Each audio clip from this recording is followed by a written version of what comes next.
नमस्कार आदरणीय दर्शकवृन्द, AP news यात्राको यो अर्को एउटा विशेष संवादमा यहाँहरूलाई धेरै स्वागत छ। म रोहित भण्डारी। दर्शकवृन्द, सरकार र नेत्रविक्रम चन्द विप्लव नेतृत्वको नेकपाका बीचमा सहमति भएसँगै यति बेला नेपाली राजनीतिमा अब थप के होला भन्ने यो आम चासो चुलिएको छ। एक त अब आइतबार मात्रै पुनर्स्थापित संसदको बैठक बस्दैछ र त्यो बैठकका दृश्यहरू कस्ता होलान् भन्ने एउटा कौतूहलता सबैमा जागेको छ भने अर्कातिर केपी शर्मा ओली नेतृत्वको सरकारले नै करिब 2 वर्ष अगाडि प्रतिबन्ध लगाएको नेत्रविक्रम चन्द विप्लव नेतृत्वको नेकपा माथिको त्यो प्रतिबन्ध फुकुवा स्वयं केपी शर्मा ओली नेतृत्वकै सरकारले गरेको छ र विप्लवलाई राष्ट्रिय राजनीतिको मूलधारमा ल्याएको यो घोषणा र दाबी सरकारले गरेको अवस्था छ। कतिपयले भनिरहेका छन् कि अब विप्लव नेतृत्वको नेकपा शान्तिपूर्ण राजनीतिमा आयो, अनि कतिपयले भनिरहेका छन् कि विप्लव नेतृत्वको नेकपा जोसँग थुप्रै हतियारहरू रहेको र सेना रहेको भनेर भनिएको थियो, हतियार र सेनाका सन्दर्भमा सहमति पत्रमा कुनै पनि कुरा उल्लेख नगरिनुले अब थप आशंका जन्माएको छ र भोलिका दिनमा विप्लव नेतृत्वको नेकपाले के शान्तिपूर्ण राजनीति नै गर्ला या यो सहमति पत्रमा हस्ताक्षर गरेर अगाडि बढ्न चाहिरहेको छ भनेर भनिरहँदा भोलिका दिनमा थप अन्य नराम्रा दृश्यहरू पनि देखिएलान् नेपाली राजनीतिमा। हामी आजको कार्यक्रममा यिनै विषयको सेरोफेरोमा केन्द्रित रहेर कुराकानी गर्दैछौँ र यसका लागि यति बेला हामीसँग हुनुहुन्छ विश्लेषक श्याम बस्नेत। उहाँलाई म स्वागत गर्छु। स्वागत छ यहाँलाई। नमस्ते, धन्यवाद। आराम हुनुहुन्छ? ठीक। विप्लव नेतृत्वको नेकपा र सरकारका बीचमा सहमति भयो, सम्झौता पत्रमा हस्ताक्षर भयो, अब विप्लव नेतृत्वको नेकपा शान्तिपूर्ण राजनीतिमा आयो भनेर भनिएको छ। तर हतियारको त्यो विषयमा खास कुरा उल्लेख नभएका कारण अब के होला भन्ने आशंका पनि उत्तिकै रहेको छ। कुन रूपमा हेर्नु भएको छ यसलाई? अब मैले जसरी सुने विप्लवजीले बोलेको र 3 बुँदे उसमा हेर्दाखेरि पहिलो कुरा उहाँले आफ्नो आइडियोलोजी जनवाद भन्नुभएको छ। भनेपछि जनवादी आइडियोलोजीलाई इस्ट्याब्लिस गर्नको लागि उहाँ शान्तिपूर्ण भनेको प्रजातान्त्रिक तरिकाले, चुनावको तरिकाले, जनमतको तरिकाले उहाँले आफ्नो कार्यक्रम लाद्ने हो या एक्जिक्युट गर्ने हो, पहिलो कुरा। दोस्रो कुरा, शान्तिपूर्ण राजनीतिमा आउनु नै हामी 3 करोड नेपालीको लागि खुसीको कुरा हो। पछि के हुन्छ त्यो समयले देखाउँदै जाला। अहिले तपाईँले हतियारको कुरा उठाउनु हो, त्यो पनि साइलेन्ट अन्डरस्ट्यान्डिङ भएको हुनुपर्छ। अगर फेरि उहाँले हतियार उठाउनु भयो भने 21औं सदीमा हतियारले केही गर्दैन भन्ने कुरा इन्टरनेसनल धेरै इन्सिडेन्ट्सहरूले देखाएको छ, त्यसमा पछि आउँला। तेस्रो कुरा, यसले के देखाउँछ भन्नुहुन्छ भने जुन कम्युनिस्टहरूमा 2टा धार, एउटा जनवाद धार र एउटा जनवाद के अरे बहुदलीय जनवादको धार भनेपछि एउटा चाहिँ बहुदलीय व्यवस्था भयो, एउटा एकदलीय व्यवस्था भयो। त्यसको पोलराइजेसन भएको म देख्छु। अहिलेसम्म जनवादको नारा बोकेर हिँड्ने या त्यसलाई चाहिँ म प्रतिपाद गर्छु या इम्प्लिमेन्ट गर्छु भन्ने कुरा चाहिँ भूतपूर्व माओवादी केन्द्रले गरेको देखिन्थ्यो होइन। त्यही आधारले पनि उनीहरूले यो पार्टीभित्र आएर यो पार्टी कब्जा गर्न खोजेको भन्ने कुरा पहिलेदेखि नै दिएको थियो, यो पनि पछि आउँला। अब 4टा फ्याक्सन छन् जसमा यिनीहरूको विप्लवजी भयो, त्यसपछि वैद्यजी भयो, त्यसपछि ऋषि कटेलजी भयो, अर्को 1जना 4जना यिनीहरूको चाहिँ जनवादी आइडियोलोजी भएको र शान्तिपूर्ण राजनीतिमा गएर जनमतले जनवाद चाहिँ कायम गर्छौँ भन्ने 4टा भए। अहिलेसम्म प्रचण्डजीले बोकेको चिज त्यो ब्यानर चाहिँ अब यो 4टामा जाने भयो। अब पहिलेका माओवादी, प्रचण्डजीले लिड गरेको माओवादी चाहिँ जनवादी होइन भन्ने कुरा चाहिँ इभन चाइनाले पनि पत्याइसक्यो। त्यसको कारण छ हेर्नुहोस्, हामी 2टा डिफ्रेन्ट पोलिटिकल सिस्टमको बिचमा छौँ। एउटामा इन्डियामा बहुदल छ, चाइनामा तपाईँको जनवाद छ। होइन। त्यो दुईटै सिस्टमको यहाँ टकराव छ। त्यो टकरावमा यो शिफ्ट चाहिँ अब गएर यो चारवटाको गठबन्धन र यो शान्तिपूर्ण तरिकाले अगाडि बढ्यो भने अब प्रचण्ड र माधव नेपालले उहाँहरूले चाहिँ हाम्रो जनवाद हो भनेर जुन भन्दै हुनुहुन्छ, उहाँहरूले मेरो विचारमा जनताको बहुदल भनेर डिक्लेयर गरे हुन्छ, नभएदेखि उहाँहरूले स्पेस पाउनुहुन्न।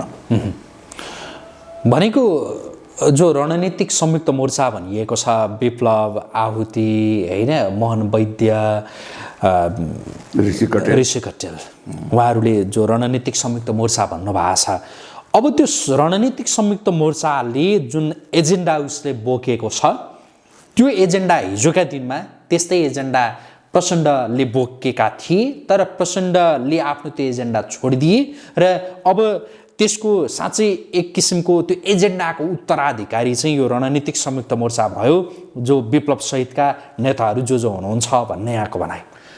मैले भनिहालेँ नि, दुईटा ठुला देशहरूको बेग्ला बेग्लै, एउटा जनवाद एउटा यो छ भनेपछि यहाँ सपोर्ट त आफ्नो आफ्नो सिस्टमलाई हुन्छ नि। र इन्डियाले आफ्नो सिस्टमलाई गर्छ, चाइना भने प्रश्नसँग भन्दा जस्तो विप्लवलाई चाइनाले सपोर्ट गर्छ भन्नु भयो। त्यही चिजमा आउँदै थिएँ, तपाईँले सुरु गर्नुभयो। प्रचण्डजीलाईबाट चाहिँ उनीहरूको सिस्टम यहाँ लागू हुन सक्दैन भन्ने कुरा प्रमाणित भयो अहिलेको यो दुईटाको झगडाले। र चाइनिजहरूले यसमा समर्थन गरेको हुनुपर्छ, मेरो पहिलो कुरा। त्यसको कारण के हो भन्नुहुन्छ भने अस्ति कम्फर्टेबल सरकार भनेर प्रचण्डजीले जुन भन्नुभयो, यो मान्छे त यता पनि जाँदो रहेछ यता पनि जाँदो रहेछ भन्ने चाइनिजले बुझ्यो, इन्डियाले पनि यो चिज बुझिसकेको छ। त्यस कारणले मैले तपाईँलाई योभन्दा पहिलेको इन्टरभ्यूमा के भनेको छु भने यहाँ मान्छेहरू चाइनाले नेपालीलाई लडाउँछ, इन्डियाले नेपालीलाई लडाएर चाहिँ आफ्नो चाहिँ उल्लु सोझो गर्छ भन्ने कुरा, त्यसमा चाहिँ म पत्याउँदिनँ। किन पत्याउँदिनँ भने त्यो भनेको आजभन्दा 30 वर्ष 40 वर्ष पहिलेका पोलिटिकल सिनेरियो हो। अब अहिले चाइना र इन्डिया आम्ने सामने छन्, दुईटै ग्रोइङ इकोनोमी हो, दुईटैलाई आफ्नो हित केमा छ त्यसलाई थाहा छ। हाम्रो नेपालमा जहिलेसम्म यस्तै किसिमका चाहिँ नेता हुन्छन्, यस्तै किसिमको सिस्टम हुन्छ, तबसम्म हामी कहाँमा स्टेबिलिटी हुँदैन। दुईटै देशले स्टेबिलिटी चाहिएको छ, दुईटै देशले अब कन्फ्रन्ट्रेसन चाहेको छैन। मैले पहिलेको इन्टरभ्यूमा यो भन्दाखेरि अहिले लेटेस्ट डेभलपमेन्ट के छ भन्नुहुन्छ भने सी त इन्डिया जाँदैछ ब्रिक्सको के अरे एटेन्ड गर्नलाई, ब्रिक्सको मिटिङ एटेन्ड गर्नलाई, अघि सीले त्यहाँ गएर कालो झन्डा त हेर्न चाहँदैन नि त, अघि त्यस कारणले नर्मलाइज हुन्छ। र यो ठाउँमा यो भूभागमा चाहिँ नर्मलाइज गर्नको लागि इन्डिया र चाइनाकोलाई चाहिँ नर्मलाइज गरेर शान्तिपूर्वक सबैको अगाडि विकास हुनको लागि मेन फ्याक्टर नेपाल छ। किनभने अरू सबै ठाउँमा आफ्नो आफ्नो बोर्डर जोडिएको छ, यसमा चाहिँ बफर कन्ट्री भएर बसेको हुनाले अहिलेको जमानामा इन्डियाले पनि नेपाललाई कब्जा गर्न सक्दैन, चाइनाले पनि कब्जा गर्न नसक्ने भएको हुनाले यहाँ स्टेबिलिटी चाहेको छ दुईटैले। र दुईटैकै कन्करेन्समा अहिले जसरी अहिले जनवादीहरू चाहिँ यी चारवटा फ्याक्टरमा गयो, चारवटा ग्रुपमा जुन गयो भनेर अहिले म भन्दैछु, प्रचण्डजीले त्यो बिल्ला हटिसक्यो, उहाँले नहटाए पनि, उहाँले लगाएर हिँडे पनि अब कसैले पत्याउनेवाला छैन। अगर यहाँ जनवादी सिस्टम आयो भने त्यो यिनै चारवटा फ्याक्टरमा आउँछ। र लास्ट कुरा उहाँले बडा इन्ट्रेस्टिङ कुरा गर्नुभएको छ विप्लवजीले, उहाँले जनमत माग्नु भएको छ, अर्थात् जनमत सङ्ग्रह माग्नुभयो। उहाँलाई थाहा छ कि यो हाउसबाट चाहिँ यो संविधान यो व्यवस्थालाई चेन्ज गर्न सक्ने तागत छैन र यी नेताहरूबाट हुँदैन। त्यस कारणले उहाँले जनमत माग्नुभएको छ। यो चिज त म 1 वर्षदेखि भन्दैछु नि त, यो चुनाव सँगसँगै जनमतमा जाउँ न। एज अ डेमोक्रेट म उहाँलाई स्वागत गर्छु। जनमतले यहाँ जनवादी सिस्टम लागू गरिदियो भने हामी मान्न तयार छौँ, हामी डेमोक्रेटहरू मान्न तयार, किनभने जनताको चाहना हो त्यो। तर त्यो चिज पनि टेस्ट गरौँ न त हामी पनि। त्यो त म भनिराखेकै छु नि। ओलीजीले गल्ती के गर्नुभयो अहिलेसम्मको यो समस्यामा मैले के भनेको छु भने यसमा यो चुनाव गर्ने, यो चुनाव सँगसँगै जन्म सङ्ग्रह पनि गरेर यो चिज चाहिँ सबै सर्ट आउट गरौँ। As a first man, as a नेता, विश्लेषकहरूले धेरैले भनिसके जन्म सङ्ग्रहको कुरा या चुनावको कुरा गरिसके। एज अ नेता, एज अ लिडर ग्रुपको एउटा अब दुईवटा सिस्टम त छ नि, जनवाद र बहुदलवाद। जनवादको नेतृत्व यो 4टा फ्याक्सनले गर्छ, यो लेखेर लिनुहोस्। एज अ नेता यो चिज उहाँले डिक्लेयर गर्नुभयो, त्यसको म स्वागत गर्छु। ओलीजीले पनि यही चिज भनिदिएको भए आज प्रचण्ड र माधव नेपालजीको हावा पहिले नै निस्किसकेको हुन्थ्यो। यो तपाईँले जनमत सङ्ग्रहको जो कुरा गर्नुभयो होइन, जनमत सङ्ग्रह चाहिँ के का बिचमा जनमत सङ्ग्रह जस्तो के कुरामा चाहिँ गर्ने, के कुरामा भन्ने? म त्यही त आउँदैछु। मैले किन विप्लवजीलाई धन्यवाद दिन्छु भनेर भने मैले मागेको चिज उहाँले माग्नुभयो एज अ नेता। म त नेता होइन नि त। उहाँ अब यो देशको राजनीतिको स्टेक होल्डर हुनुभयो।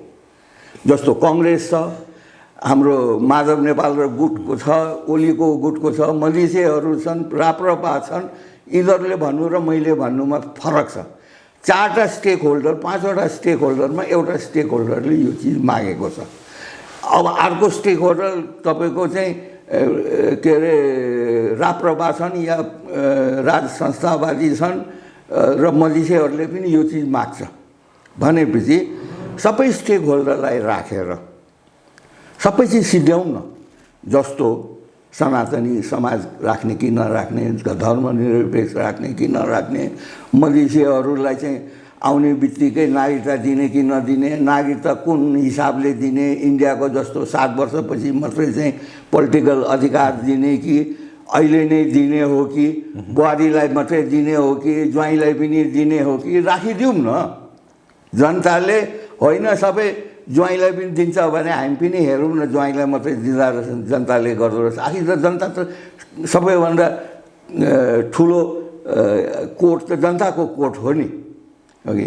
त्यस कारणले मेरो विचारमा अब पोलिटिकल कोर्सले बाटो लिन थाल्यो। हेर्नुहोस् अघि बाटो के लिन थाल्यो भन्नुहुन्छ भने जसरी तपाईँले कागज निचोड्दाखेरि तातो दुध फाटेर जान्छ, छेना एकतिर हुन्छ, पानी एकतिर हुन्छ। अब बहुदलवादी र जनवादीहरू जुन चाहिँ छन् त्यो दुईवटा सिस्टमको पनि मैले लडाइँ भने नि त। चाइनिजहरूको एउटा सिस्टम, इन्डियाको एउटा सिस्टम।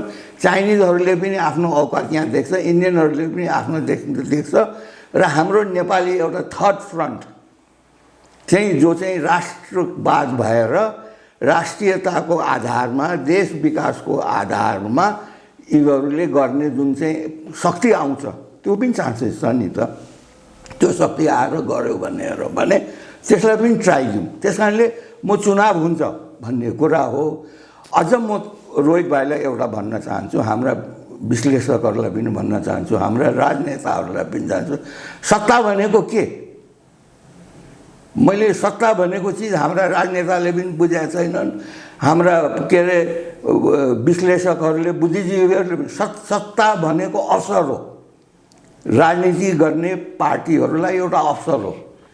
के को लागि अवसर हो भने देशलाई विकास गर्ने, जनताको सेवा गर्ने, शान्ति सुरक्षा राख्ने र आफ्नो विकाससँग बाहिरका जति पनि इन्फ्लुएन्सहरू छन्, चाहे त्यो पडोसीका होस्, चाहे त्यो अरू सिस्टमको होस्, त्यो चिजलाई चाहिँ न्युट्रलाइज गरेर या एड्रेस गरेर राष्ट्रको सेवा गर्न सक्ने, राष्ट्र विकास गर्न सक्ने अवसर हो।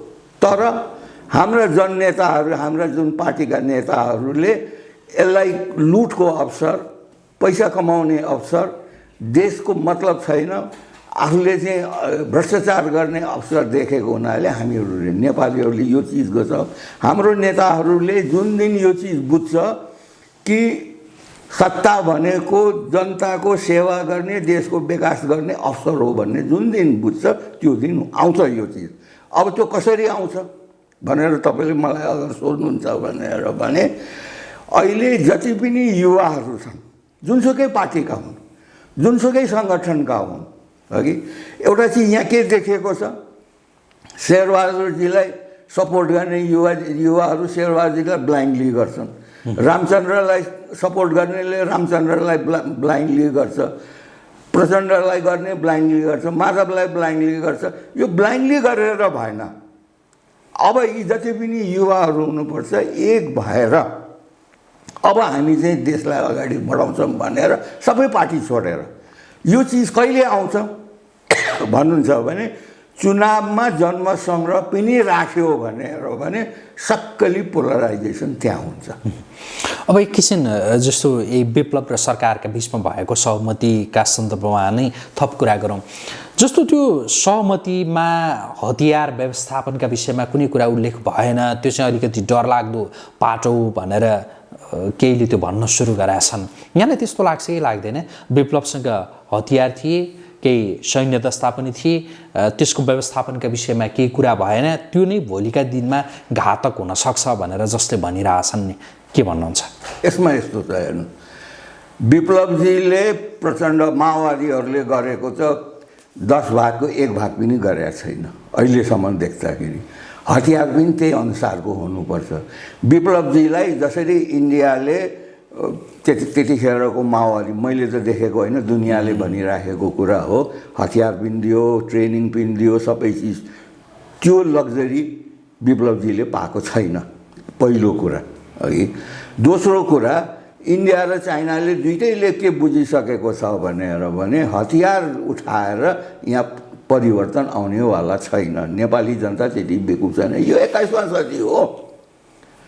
यो आजको 1970 या 1980 1990 को जमाना होइन यो 221 हो आज यहाँ बन्दुक चल्यो भनेर 3 करोडले थाहा पाउने हामीसँग सिस्टम छ तपाईँहरू हुनुहुन्छ सबजना छ त्यो चिज भएको हुनाले यो आउटडेटेड प्र्याक्टिस भयो जस्तो विप्लव के अरे प्रचण्ड ग्रुपले ओली ग्रुपले जुन यो भिड जम्मा गर्नुभयो यो आउटडेटेड सिस्टम हो राजनीति गर्ने जनसमर्थन बटुल्ने यो आउटडेटेड हो अहिलेको 21वां सदीमा तपाईँसँग के अरे इन्टरनेट छ के अरे हातमा मान्छेसँग मोबाइल छ तिनै इन्फर्मेसन आउँछ तपाईँले डोर टु डोर जानुपर्ने हुन्छ तपाईँले कुनै सर्भिस दिनुहुन्छ भने ठाउँमा पुगेर दिनु पर्यो नि यहाँ कागजमा लेखेर त भएन तपाईँले हस्पिटल के अरे दबाई दिनु छ भने गाउँमा दबाई पुग्नु पर्यो डक्टर पठाउनु पर्यो एजुकेसन छ भने स्कुल मात्रै बनाएर भएन त्यहाँ मास्टर पनि दिनु पर्यो त्यस कारणले अन द स्पट अब भिजुअली हुन्छ क्या हरेक चिज भिजुअली छ त्यस कारणले यो नेताहरू आउटडेटेड टेक्नोलोजी युज गरिराखेका छन् अप्ठ्यारो कुरा यहाँ के छ दुःखलाग्दो कुरा के छ भने हाम्रा अहिलेको टेक्नोलोजीलाई एडप्ट गरेका युथले पनि त्यही फलो गरिराखेको छ त्यो ढङढङीबाट निक्लिनु पर्यो हाम्रो युथ त त्यो भिड सिड देख्ने त युथ त होइन नि त हामीहरूलाई त अहिले जस्तो इङ्ल्यान्डमा जानुभयो युरोपमा जानुभयो भने यसरी त प्रचार हुँदैन नि हाम्रो त्यो स्ट्रेन्थ देखाउने कुरा होइन जनताको मनमा पुग्न सक्नु पर्यो जनताले त्यो चिज फिल गर्न सक्नु पर्यो अबको जुन राजनीति आउँछ अहिले जुन पोलराइजेसन भयो यो बहुत राम्रो भएको छ देशलाई मेरो आफ्नो विचारमा अब जनवादीहरू सक्कली कम्युनिस्ट एकतिर हुन्छन् डेमोक्रेट्सहरू एकतिर हुन्छन् राजावादीहरू या राष्ट्रवादीहरू या जो चाहिँ इन्डिया परस्त छन् या चाइना परस्त छन् त्यसलाई पनि विप्लवजीले भनेको जस्तो खालि सत्ता कुन चाहिने भन्ने चिज होइन यी सबैलाई एड्रेस गरेर हामीहरूले जन्मसङ्ग्रहको ट्याग चाहिँ यो चुनावमा गऱ्यौँ भनेदेखि त्यो चिज सम्भव छ भन्ने मेरो चाहिँ आफ्नो तपाईँलाई के लाग्छ विप्लव नेतृत्वको नेकपा भनौँ न विशेष गरी विप्लवको त्यो राजनीतिक भविष्य कतिको सुन्दर देख्नु भएको छ या जो सम्झौता भएसँगै विप्लवलाई त्योभन्दा अगाडि जुन रूपमा हेरिन्थ्यो होइन, जुन एउटा कतिले डरका रूपमा हेर्थे होला नि, कतिले त्यो आश, कतिले त्यो त्रासका रूपमा भनौँ न एक हिसाबले। अब चाहिँ विप्लवको राजनीतिक भविष्य कस्तो देख्नु भएको छ तपाईँ? त्यो उहाँको क्रियाकलापले गर्छ अघि। तपाईँ एउटा चिज चाहिँ के निश्चिन्त भएर बस्नुहोस् भन्नुहुन्छ भने यहाँ जनवादी सोच भएका मान्छे, जो जनवादी विचार भएका नेताहरू छन्, जनता पनि छन्, छैनन् होइन।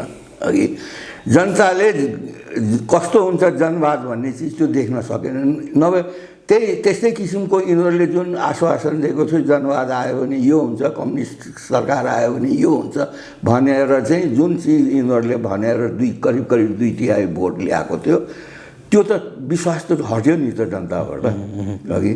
तर त्यो विश्वास हट्यो पनि, जस्तो राज संस्था त हट्यो नि त, त्यही पनि राज संस्था मान्ने जमात त छ नि, यो पनि जमात छ। यसलाई चाइनाले सपोर्ट गरेर जिम्दै राख्छ। एउटा पकड हुने या बोल्ने ठाउँ त चाहियो नि चाइनालाई पनि अघि। त्यो चिज चाइनाले पनि जिम्दै राख्छ। यहाँ बहुदलको चाहिँ इन्डियाले जिम्दै राख्छ, नभएदेखि उनीहरूले यहाँ पोलिटिकली खेल्ने ठाउँ छैन। यिनीहरूको जुन अहिले चाहिँ पदको कुरा छ, पद त यिनीहरूको आफ्नो एउटा यिनीहरूलाई इन्ट्रेस्ट गरेर भिडाउने काम मात्रै हो, अरू चिज यसमा केही पनि छैन। कतिपयले भनिरहेछन् कि जस्तो विप्लव चाहिँ अब ओलीसँग मिल्छन्, ओली र विप्लव मिल्छन् भनेर पनि भनिरहेछन्।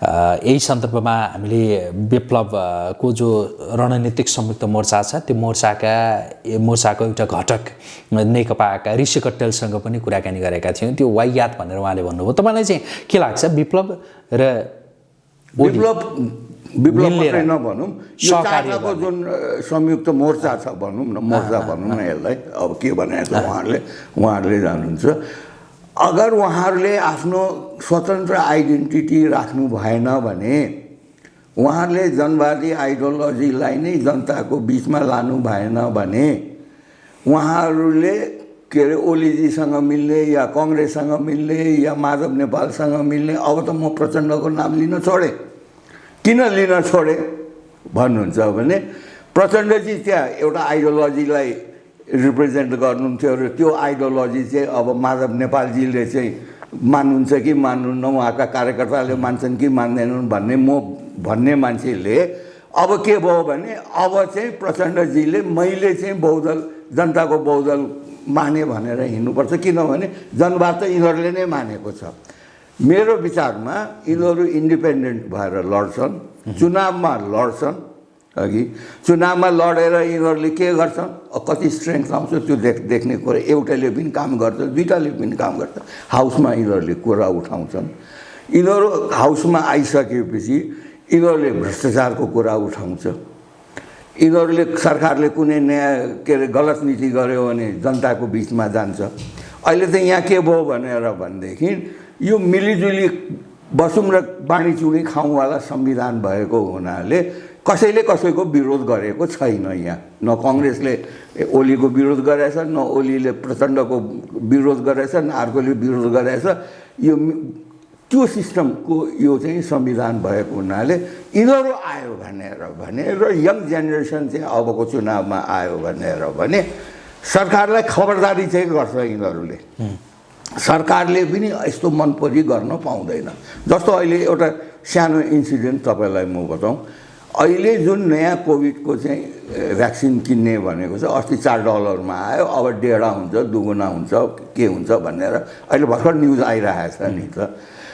यिनीहरू पनि त्यो हाउसमा भोलिदेखि सुरु हुने हाउसमा यी जनवादीहरू जो सक्कली जनवादी हो, जो जनताको लागि लड्ने हो, तिनीहरू त्यहाँ भएको भए सरकारसँग स्पष्टीकरण माग्थ्यो नि त।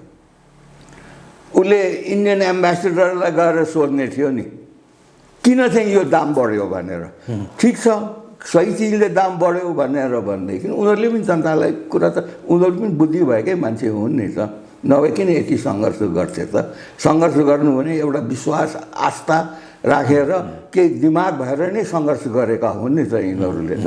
दिमाग खराब भएर त पक्कै गरेको होइन। त्यस कारणले यो चिज आउँदाखेरि यो जुन ग्रुप छ अघि, यो शान्तिपूर्ण राजनीतिमा आएर चुनावमा चाहिँ गयो भने चाहिँ राजनीति अलिकता सफा हुन्छ, फिल्टर भएर चाहिँ आउँछ। फिल्टर भएर आउँछ। जुन शक्तिको हामीले कुरा गरिरहेछौँ नि, विप्लव सहितको त्यो मोर्चाको जो कुरा गरिरहेछौँ, शान्तिपूर्णमा राजनीतिमा आएर चुनावमा जाँदाखेरि त्यो शक्ति कतिको बलियो हुने सम्भावना देख्नु भएको छ? मैले माधव नेपाल र प्रचण्डजीहरूको भोट तिनीहरूले जान्छ, जनता त्यता जान्छ। त्यो शक्ति ठुलो हुनसक्छ, बिस्तारै हुन्छ नि, टाइममा एकैचोटि गएर कब्जा गर्न सक्ने स्थिति त छैन है। तर मानिलिनुहोस् 10% of the house, 10% of the house भनेको 27 जना 28 जना होइन, 28 जनाले पनि धेरै कुरा गर्छ, बुझ्नु भएन? उसले त्यहाँ हाउसमा गएर चाहिँ यो चाहिँ जस्तो अहिलेसम्म हाउसमा कुनै पनि भ्रष्टाचारको, चाहे त्यो वाइट बडी होस्, चाहे त्यो सुन काण्ड होस्, चाहे त्यो ललिता काण्ड होस्, ललिता निवास काण्ड होस्, चाहे एनसेलको काण्ड होस्, हाउसमा तपाईँले सिरियस डिबेट भएको त सुनेको छैन हामीले कसैले। अब सिरियस डिबेट आउँछ। अब जो पहिलेका चाहिँ रत्नकार थिए, अब उनीहरूले त वाल्मिकी हुन कर लाग्छ, त्यो स्थिति आउन सक्छ। र यो मेरो विचारमा हिजो जुन भयो है, अब क्रेडिट त एज अ प्राइम मिनिस्टर ओलीजीलाई नै जान्छ, त्यसमा कुनै दुई मत छैन है। यिनीहरूको बिचमा कुनै त्यस्तो पोलिटिकल छ भने त्यो आफै आफ हट्दै जान्छ। किन हट्दै जान्छ भन्नुहुन्छ भने चाइनिज जनवादी जति पनि छन् तिनीहरूले सपोर्ट यो चारवटा ग्रुपलाई गर्छ, चाहे त्यो चाइना होस्, चाहे तपाईँको क्युबा होस्, चाहे तपाईँको कोरिया होस् होइन, जहाँ जहाँ कम्युनिस्ट सरकार छन् तिनीहरूले यो चारवटालाई गर्छ, न माधव नेपाललाई गर्छ न प्रचण्डलाई गर्छ। मेरो एउटा युवा जति पनि अहिले ओली र प्रचण्डजीकामा छन् होइन, तिनीहरूलाई मेरो एउटा सल्लाह के हो भन्नुहुन्छ भनेदेखि अब राजनीति पोलराइज भयो, अब तपाईँहरू एक हुनुहोस्, एक नभइकन तपाईँहरूले पनि ठाउँ पाउनुहुन्न, त्यो चाहिँ कुरा क्लियर छ। भोलिदेखि सुरु हुने संसदको बैठक, भोलिदेखि भन्नाले कतिपयले भनिरहेछन् भोलि नै सुरु भएर भोलि नै अन्त्य पनि हुनसक्छ भनेर पनि भनिरहेछन्। कस्तो देख्नु भएको छ संसदका दृश्यहरू के होला? अब ओलीका विरुद्धमा त्यो अविश्वास प्रस्ताव संसदमा जाला कि नजाला, कि ओली नै प्रधानमन्त्रीका रूपमा निरन्तरता उहाँले पाउनु होला कि नपाउनु होला कि के होला, के देख्नु? तपाईँलाई म पहिले अविश्वासको प्रस्तावबाटै सुरु गरौँ अघि।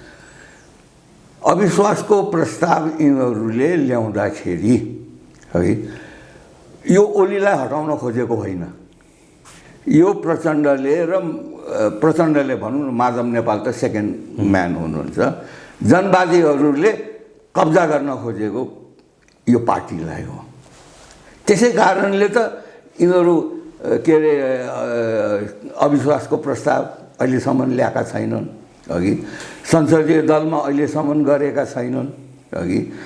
भोलि गएर तपाईँले जति पनि यहाँ क्रियाकलापहरू गर्नुहुन्छ, चाहे त्यो हिंसात्मक होस्, चाहे स्मुथली हाउस रन गरोस्, त्यो कसमा आधारित छ भने प्रचण्डको हातमा छ। उहाँहरूले मुकामुकी, जस्तो सुरेन्द्र पाण्डे चाहिँ अर्थमन्त्री हुँदाखेरि उहाँकै ब्रिफकेसले उहाँकै टाउकोमा हान्यो, भोलि गएर त्यो चिज गर्यो भनेर भने हाउस एडजर्न हुनसक्छ होइन, त्यसपछि मध्यावधि जान सक्छ, हाउसै नचलिसक्यो पनि।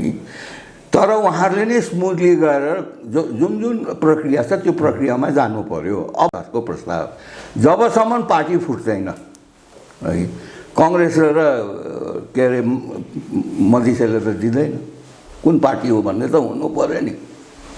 त्यो ओलीको मात्रै अगेन्स्टमा त भयो भने यसमा टेक्निकल कुरा छ। पहिलो दिन त भोलि दर्ता गरेपछि 7 दिनपछि मात्रै त्यो म्याच्योर हुन्छ, 7 दिन त टाइम छ नि त।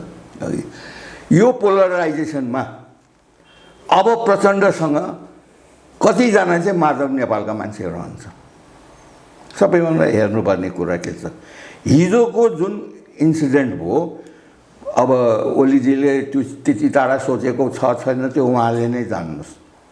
तर के देखायो भने हामी चाहिँ जनवादी होइन रहेछौँ, अब हामीलाई चाहिँ पत्याएन जनताले, हामीलाई चाइनाले पत्याएन भन्ने कुरा हिजोदेखि जनवादी मान्ने मान्छेहरूले सबैले बुझेको हुनुपर्छ। प्रचण्ड ग्रुपको पहिलो कुरा त्यो। दोस्रो कुरा, जति पनि त्यहाँ जनताको बहुदल जनवाद मानेर गए, जुन पूर्व एमालेहरू गए, न हामी के अरे मान्छे भयौँ, न हामी औरत भयौँ, आइमाई भयौँ, हामी त तेस्रो लिङ्गी हुन आँट्यौँ भनेर वापस आउन सक्छौँ। हेर्नु, यो धेरै ठुलो चान्स मैले सुरुदेखि भनेको छु। कथं कथाजित अघि भोलि त तपाईँको ऋषि कटेलजीको पनि फैसला छ नि त, त्यसमा चाहिँ यो नाम चाहिँ ऋषि कटेलजीलाई दिदियो भनेर भने पुरानो एमाले र माओवादी त जिम्दिगो नि त। आखिर त एउटै चुनाव चिन्हमा चुनाव लडाए त होइन, एउटै पार्टी भएर चुनाव लडेको त होइन। जसरी 4 गतेमा सर्वोच्चले हाउसलाई पुर्याइदियो, सरकारलाई पुर्याइदियो, त्यसरी नै जुन बेला यिनीहरूले चाहिँ त्यहाँ दर्ता गरे पार्टी एकताको नेकपा ब्राकेट भनेर जुन चाहिँ यिनीहरूले गरे, त्यो चिज त त्योभन्दा एक दिन अगाडिको ठाउँमा पुग्यो नि त। त्यसरी पुग्यो भनेदेखि अहिले ओलीतिर कतिपय तात्कालीन माओवादीबाट चुनाव जितेका सांसदहरू छन्, यता प्रचण्डतिर एमालेबाट सांसद जितेकाहरू छन् होइन। त्यो अवस्थामा ती सांसदहरूको पद के हुन्छ, सांसदहरूको अवस्था के हुन्छ?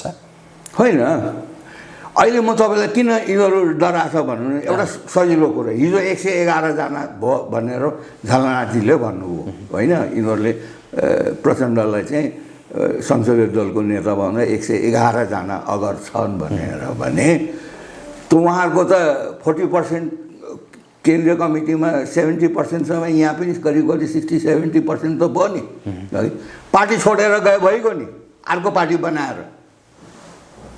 अगर उहाँहरूलाई त्यत्रो जनता ममाथि छ, हामी नै हो सक्कली नेता देशको हो भनेर भने, र ओलीले चाहिँ छोडेनन् भनेर, ओलीजीले छोडेनन् भनेर भने चुनाव आयोगमा गएर ल हामीले नेकपा छोड्यौँ, हाम्रो नयाँ पार्टी दर्ता होस् भने त्यो त नियममा छ नि, त्यसमा त कुनै झन्झटै छैन। उहाँ त्यो किन गरिरहेको छैन, किन गरिरहेको छैन भनेर भने अहिलेसम्म जति बचे खुचेको इज्जत छ, त्यो इज्जत यो पार्टीलाई क्याप्चर नगरिकन जनताले मान्नेवाला छैन या कार्यकर्ताले मान्नेवाला छैन। त्यसैले उहाँहरू पार्टी कब्जा, उहाँहरूले पार्टी फुटाउनुहुन्छ भनेर भयो भनेर जुन दिन पार्टी फुटाउनुहुन्छ त्यो दिन त उहाँको राजनीति सिद्धियो। किन सिद्धियो भने कहाँ जाने? जनताको बहुदलीय जनवाद ओलीजीले समातेर बस्नु भएको छ, पुरानो एमाले है। जनवादी शासन व्यवस्थाको चाहिँ ट्याग चाहिँ घर चाहिँ सरेर चाहिँ विप्लव र मोहन वैद्य र कटेल र आहुतिको बिचमा गयो। अहिले त के अरे कोमामा बसेको जनवाद चाहिँ प्रचण्डजीले लिड गरेको चाहिँ कोमामा गइसक्यो। त्यस कारणले उहाँहरू त यतै आउँछ। म फेरि ओलीजीको पक्षमा होइन, जेसुकै होस्, भोलि एकछिनलाई मानिलिनुहोस् के अरे ओलीजीलाई हटाए, कुनै कारणवशले हटायो भने पनि जो सरकार आउँछ त्यो त 6 महिना पनि टिक्दैन। यो कुरा त कङ्ग्रेसले बुझेको छ नि, त्यस कारणले फुटेर आइज भनेर भनिरहेको छ नि त।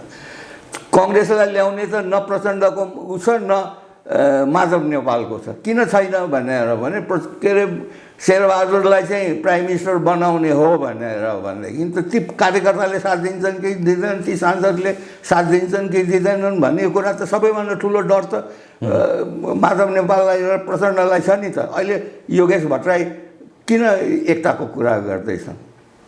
सबै माथिकालाई चाहिँ हटाउँ र नेक्स्ट जेनेरेसनलाई दिउँ, हामी एक हुन्छौँ भनेर त उहाँले त बुझिसक्यो नि त, यङ जेनेरेसन। जुन अहिले एकताको त्यो प्रयास पनि दोस्रो तेस्रो तहका नेताहरूबाट त्यो हुन थालेको छ भनेर आइरहेको छ। अब नेकपा ओली समूह र प्रचण्ड माधव नेपाल समूह बीच एकता हुने, एक हुने, अङ्कमाल गरेर हिँड्ने त्यो सम्भावना कतिको छ? एक हुने होइन कि मैले के देखेको छु भन्नुहुन्छ भनेर भने नेताहरूको तिरस्कार हुन्छ अघि, जति पनि कार्यकर्ता छन् अघि।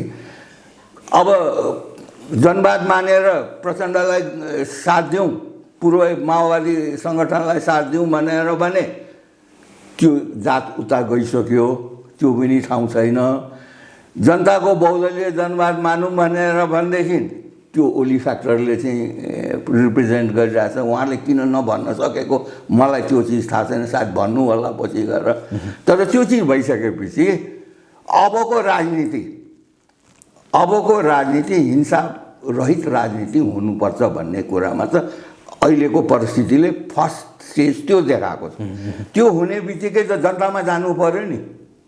जनतामा जाँदाखेरि प्रचण्डको नेतृत्वमा जनतामा जाँदाखेरि जुन चाहिँ सक्कली हार्डकोर कम्युनिस्टहरू छन् र यो चारवटा फ्याक्सन पनि चुनावमा जाँदाखेरि जनतामा बिचमा जाँदाखेरि म भन्छु 99% चाहिँ यो चारवटा फ्याक्टरलाई गर्छ।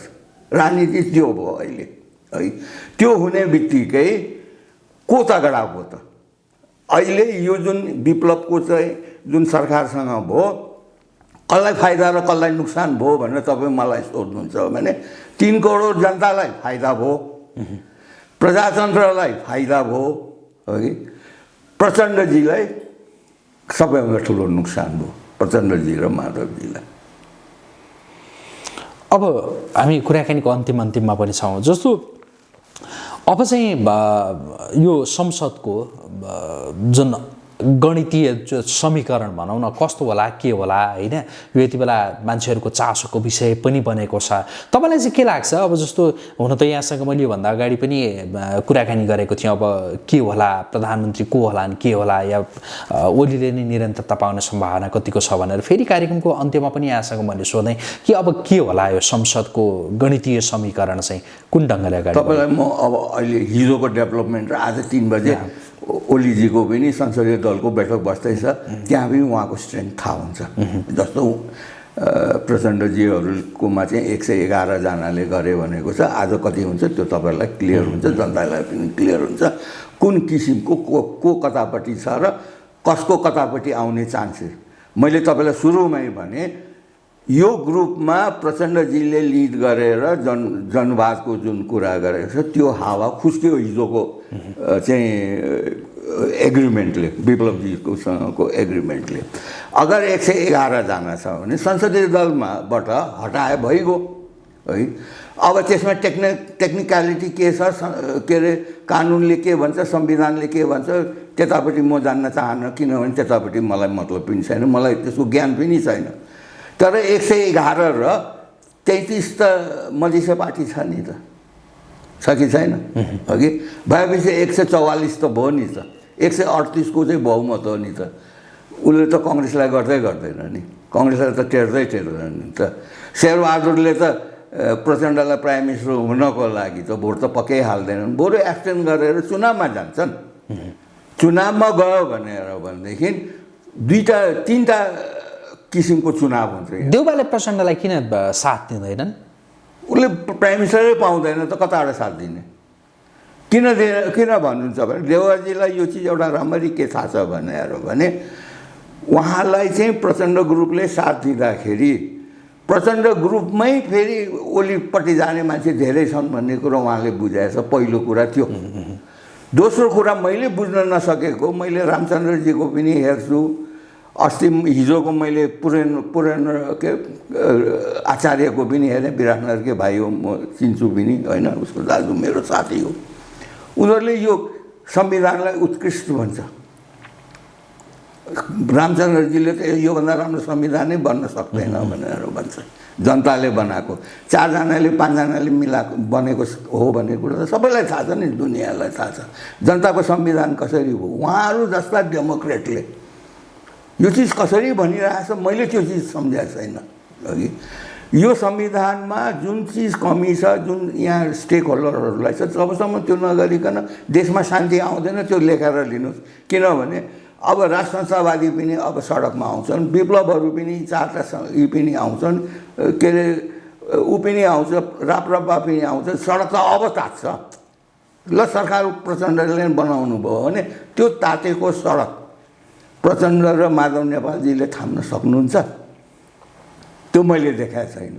अघि त्यस कारणले त्यो भिडन्तमा जानुभन्दा सबैभन्दा राम्रो, मैले अस्ति कसको चाहिँ सुनेको थिएँ एकजनाको, कि अब पार्टी फुटाउनको लागि यिनीहरूलाई अप्ठ्यारो छ, आफू फुटेर जान छैन भने यो हाउसबाट संशोधन गरे भइगयो नि।